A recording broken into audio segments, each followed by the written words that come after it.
Welcome to our Middletown City Council meeting for August 1st, 2017. Won't you join me in a moment of meditation and pledge allegiance to the flag?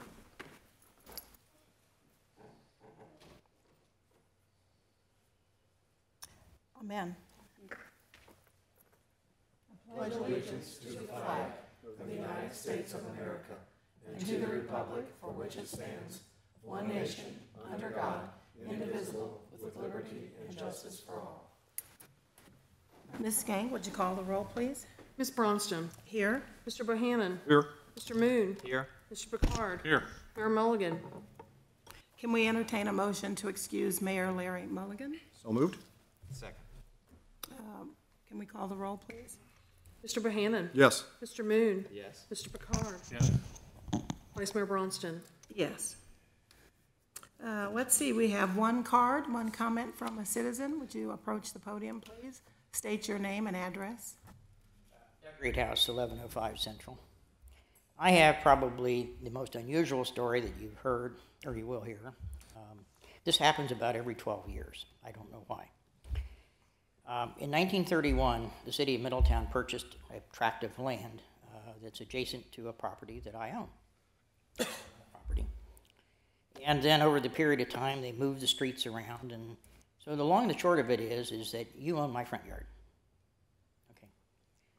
Now, about 10, 12 years ago, they did curbs and gutters, and I got a big assessment for a lot more than I had curbs for. And so, and talking with the city engineering, we determined that, oh, your front yard belongs to the city, and you shouldn't shouldn't be doing anything with it.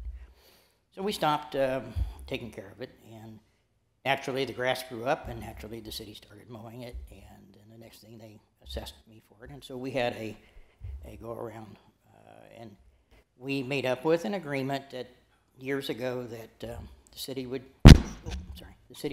take care of the grass, and then we would, if there was any issues, that we would talk. And in the early years, it was the city manager before the last one, before you, or the one before the one was before you. And so we talked, if there was an issue, and we worked out problems. So like, what happens if a branch fell off of your tree onto my land, kind of thing. Then we had another city manager came in, and she didn't talk. She wouldn't take calls anymore. So now we have Doug. Okay. Well, anyway, so 24 years I've had that property. We have a routine, and we take care of the thing. The tenants usually take care of the grass. And if they don't, then I will go down and mow it. I have a big machine on a trailer and all that, like everybody else does. Seems like everybody's in the grass business today. Well, anyway, so this year, same routine as always. We had some heavy rains from time to time. The grass grew up. I had to go down and cut it a few times. Then my tenant moved out at the end of April. So because the tenant wasn't there to do the mowing, I had to take over the mowing, the regular mowing, and I did up to now. Well, when I got my property tax bill, there was this astoundingly huge assessment for grass mowing. So I called Les Landon, and because he's the one usually I talk to, because you couldn't talk to the other city manager. That's before you. Anyway, so we looked at it, and he said, well, it seems like they sent a notice out. And I said, well, there's a notice, I didn't get it, but I think what has happened is that the property that is your part of it needed mowed, and I think that the assessment was for the part that you guys own, because I never saw any evidence that any of my grass was ever cut. And when I came down to cut it, it was always rough. You know how grass gets rough, and you have to, So then the next thing I noticed is that I got ahead of myself. Okay, so we had to turn the unit, and it took us about 6 weeks to turn it. May, June, I'm cutting it every other week. And it's, within the limit. Okay, so around the 1st of July, because we now have the unit on the market, I want it to look good. So I start mowing it every week, okay? Then I started noticing that there's somebody else mowing it, not me. I mean, I can tell because when I mowed it, I didn't leave thatch on top of it, but whoever was mowing it was leaving this horrible thatch all over. It looked like heck. So, and I had to go back down and redo it again and so forth and so on. Then I noticed that the posts that delineate between us and you have been removed. I thought that was odd. I don't know why that would happen. But then on the east side of me, there's a really big lot that doesn't belong to either one of us. It belongs to some guy in Texas. And it never gets cut at all. It's never, ever mowed. So then now I get to the part about the tax bill. So I get the tax bill, and there's this big tax bill in there. And I said, well, this is not good. So I called Les about it. And then shortly after that, I started getting weekly updates on my tax bill. So for some reason or another, somebody from the city is coming down and mowing my lot a day or two after I mow it, and I'm getting billed $100 every time that happens. Now, there's no reason for any of this to have happened. Okay? So then the next thing is I get another big bill, and it's right after that big lot that's not mine gets cut. So somehow or another, I think that the problem is that I'm the only property on that street that has an address. So there's no, none of the other properties have addresses. So I think that I get targeted because I'm the only, reachable person. So this is a problem, but the immediate urgency thing is that we need to stop this, whatever's happening, cold right now, because we don't want to waste any more money by anybody. And then secondly, we have to figure out what's the situation on these assessments, because I don't think I owe them. I shouldn't be paying assessments for cutting your land. I shouldn't be being assessed for cutting the land next to me that I don't own. And I certainly shouldn't be assessed for mowing grass that I just cut 2 days before. None of that makes any sense to me at all. Okay, so this needs to be fixed. But something else, and I looked at the tax records for the property next to me, and I see that they've never been assessed for mowing, but they never get cut either, and it's always knee-high over there. So that's concerning, that why I'm getting hammered on, Meanwhile, the property owner next to me is never getting touched. That doesn't make any sense. So, I'm just trying to be reasonable here. Anybody who knows me will tell you that I'm the easiest guy in the world to work with. I'm very pro-Middletown. I've invested a lot of money in downtown, with the Pendleton and so forth. And I'm working with the Windermere and all that, trying to help bring events and stuff into town. So, it's not like I'm some kind of a Fruit Loops nut job out there and, out there and there. Mr. Greathouse, have you contacted anyone at the city? Just Les. I talked to him last week. Okay, and he said he would look into it, or? He was going to look into it, but I haven't heard back from him this week, and I thought, you guys are going to meet tonight, so maybe best if I came down here and said something about it, try to get. Always welcome to it. What's the street address that you actually have, the one that's easy to find? It's either 1700 Henry or 1701 Jefferson. One or the other. It's this house faces on Jefferson, but they got the address on the back side of the house. And do you have the contact information? Yeah, it's right here. I'll give you. So I'd like to see if we can get this thing resolved. And then one other thing I wanted to mention while I was looking into this is that the current ordinance, it used to be that there was a certified mail requirement before you could do this stuff. And then they changed it some years ago to a regular mail notice with only 5 days for compliance time. At the time when that issue was done, that was a reasonable amount of time with the post office. Today, the only way that you can get that speedy of response to the post office is to use priority mail, because they say up to 5-6 days out on regular mail. You might get that kind of service for a Middletown address, but for out-of-town address, and my mail goes to my Franklin shop. So I'm in that category of it takes longer to get there, so that by the time people, if they're out-of-town mail, there's almost no chance that they're going to have compliance time. So I think that needs to be revisited and look at extending it out somewhat longer for property owners who are out of town. And it might be, I think property owners don't want to have problems like this. This is not something as a rental owner, but you have tenants. And when you have a problem, what you have to do is you have to call the tenant, say you're not keeping up a share of the bargain. And then maybe you can have your manager go down and talk to them about it, and and then as a last resort, you have to come in and do like I do, which is come in and just cut it. But I don't think the amount of time in there for out of town is adequate with today's post office. They're just not as good as they used to be. And when the mail has to go out of Middletown and go down to the sort and come back again and all this kind of stuff, it just takes so much longer. Yeah. And I'm more than happy. But now, the other thing to consider, too, is that maybe Postal Service is not the best way today. We have this marvelous technology, email and all this kind of stuff. Well, Mr. Greathouse, we So really maybe we could look appreciate at your more coming down. at a faster means of getting Yeah. notices out. We appreciate your coming down. Your time is up, but I'm glad you came down to voice those concerns, and I'm sure Mr. Atkins can help you. So if I could refer you to him, and possibly he can direct you. Okay. So those are great comments, and we appreciate it. Okay, thank you. Okay, thanks. Okay, no other comment cards? All right, we'll move to Mr. Atkins with the city manager report. Just a quick report, Vice Mayor Bronson. We have more information on our healthcare. June had gone up, July has gone back down again. We've also received some good news on our stop loss. We've got more money coming back than we originally expected. I will be updating council at the next meeting with the details of that information, but things are heading back again in a better position, and so we'll give you an update at the August 15th meeting and spend 5 or 10 minutes showing you where we're at and what we see at this point, but it seems to be improving again. So Okay. that's all I have, Your Honor. I just wanted to get that out and let everybody get on to National Night Out, so I won't take any more time. Okay, thank you. Ms. Skank, would you give us the consent agenda items? For your. Excuse me, if I could ask, would you remove E from the consent agenda and make it a separate motion? Yes, I'd be glad to. Thank you. Okay, For your consideration this evening, we have the approval of the city council minutes from July 18th, 2017.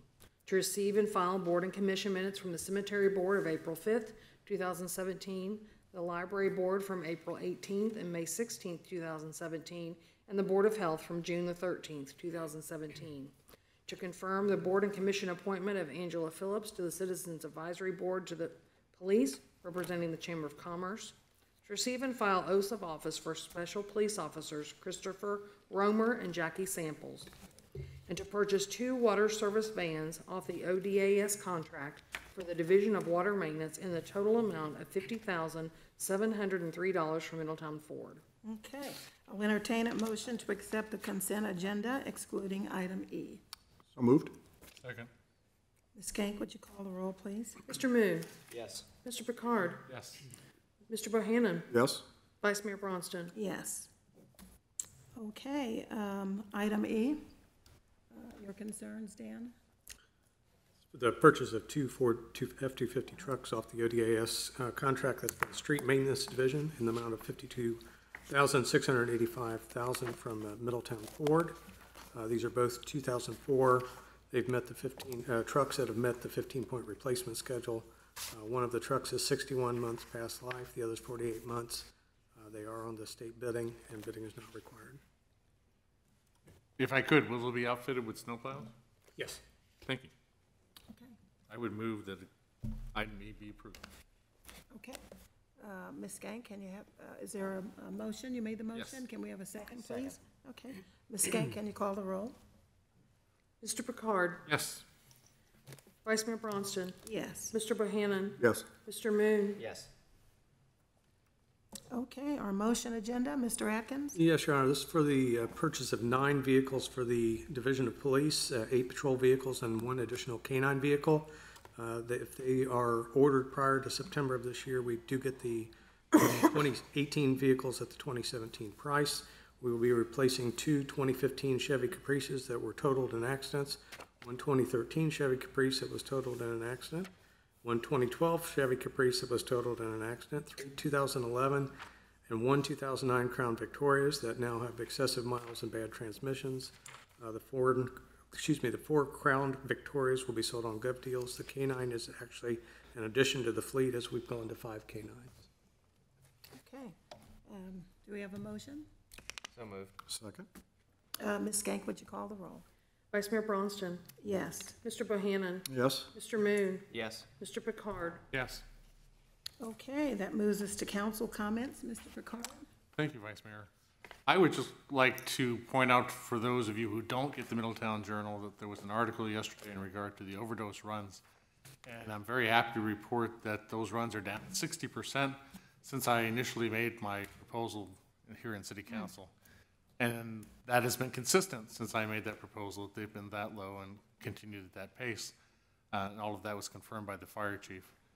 Whether or not those runs are down because of what I said or any other reason, it really doesn't matter. But the point is that they are down 60%, which is a wonderful thing for our city, and hopefully they'll continue. Thank you. Thank you, Mr. Picard. Mr. Bohannon? Thank you, Vice Mayor. I have nothing. Mr. Moon? I just had two brief items. We've mentioned National Night Out a couple times already. I'll put in a plug for that after the meeting tonight. I also just wanted to highlight an article that was in the Journal today for Officer Camper. They're raising money, hoping to raise $5,000. They're selling bracelets both at Triple Moon and then also tonight at National Night Out. So if you have an extra bucks laying around, skip that cup of coffee and help support our officer that was injured. Thank you. Okay. We all know about National Night Out. Just to remind everybody, First Friday is coming this Friday. It's the first Friday of the month already. And it's always an exciting time to be out and about around Middletown. So we invite you out to that. Ms. Cohen, are you ready with legislation? Thank you. 4 items to consider tonight. Prior to getting started, we do have one matter that's going to be an emergency. Entertain a motion to waive charter requirements for 2 readings and immediate enactment for ordinance O 2017-34. Do we have a motion? I move to waive the charter provisions requiring the reading on 2 separate dates and declaring ordinance 2017-34 an emergency measure and read only once. Second, please. Second. Okay. Ms. Skank, would you call the roll? Vice Mayor Bronston? Yes. Mr. Bohannon? Yes? Mr. Moon? Yes. Mr. Picard? Yes. Thank you. The first matter is actually here for a second reading. Ordinance O 2017-32, an ordinance authorizing a contract with Ford Development Corp.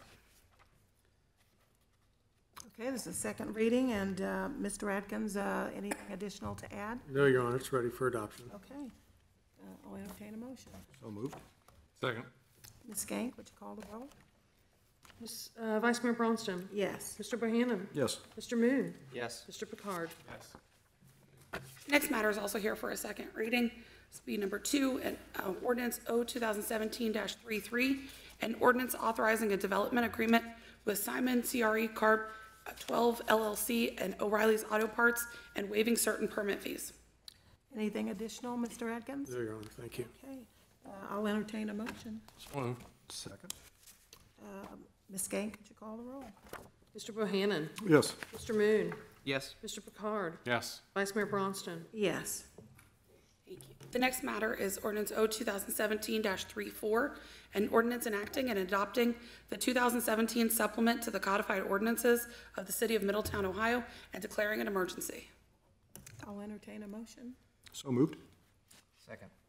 Ms. Skank, would you call the roll, please? Mr. Moon? Yes. Mr. Picard? Yes. Mr. Bohannon? Yes. Vice Mayor Bronston? Yes. And the last matter is here for a first reading. It's be ordinance O 2017-35, an ordinance establishing a procedure for and authorizing a contract with Constellation New Energy Gas for the purchase of natural gas. Your Honor, we typically use a total of about 15,000 DTHs of natural gas throughout all our facilities, most of them for heating. We signed a contract in 2015 which diversified our acquisition process and split our gas purchases into 3 different streams. We've saved, around $50,000 a year by doing that. That contract is up. We are recommending that, as opposed to waiving, that we do waive the bid procedure and that we sign a similar contract again that again lets us find the best price for the different styles of gas that we're using. Mr. Atkins, the staff report shares that costs have gone down almost every year, which is remarkable. Do they anticipate that that'll happen again? At least for now. And obviously, things change with energy, but yeah. Okay, any other questions? All right, well, that concludes our meeting. We'll reconvene on August 15th at 5:30 in the chambers, and we hope to see you tonight at National Night Out. Thank you. Thank you, Your Honor. That's how you do that, huh? Yeah, that's that. We'll take care of it. Thanks, Susan. Let me give this to people. Yep. Thank you. Thank you. Sir, I'll check in with. Now, does anybody need an extra bottle